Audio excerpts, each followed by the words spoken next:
Тарих пен руханият тоғысқан мекен Қожа Ахмет Яссауи кесенесіне саяхаттаймыз.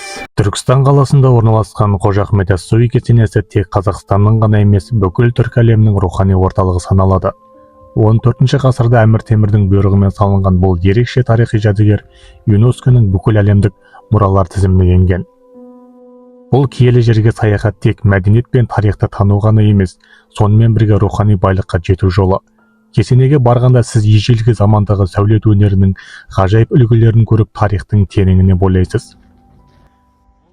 Қожа Ахмет Яссауи кесенесі ислам әлемдегі ең ірі күмбездердің біріне ие. Оның ішкі және сыртқы қабырғалары ою-өрнектермен, көне араб жазуларымен көркемделген. Тайқазан. Бұл үлкен қазан кесененің басты нышандарының бірі болып саналады. Ол бірлік пен қонақжайлықтың символы. Күмбез. Сәулет өнерінің шыңы саналатын бұл күмбез кез келген адамды таң қалдырады. Құран оқитын бөлме.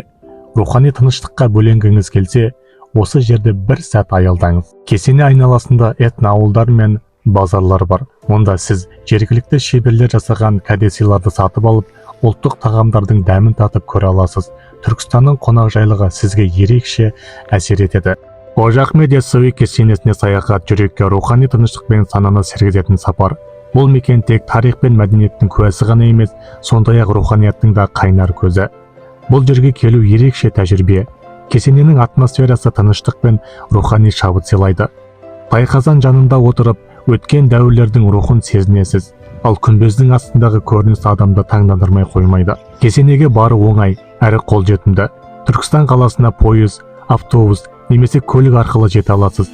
Қала орталығында орналасқан бұл кесене бірден көз тартады. Егер тарих пен рухани тереңдікке толы саяхат іздесеңіз, Қожа Ахмет Яссауи кесенесіне жол тартыңыз. Бұл жер сізді бей-жай қалдырмайды.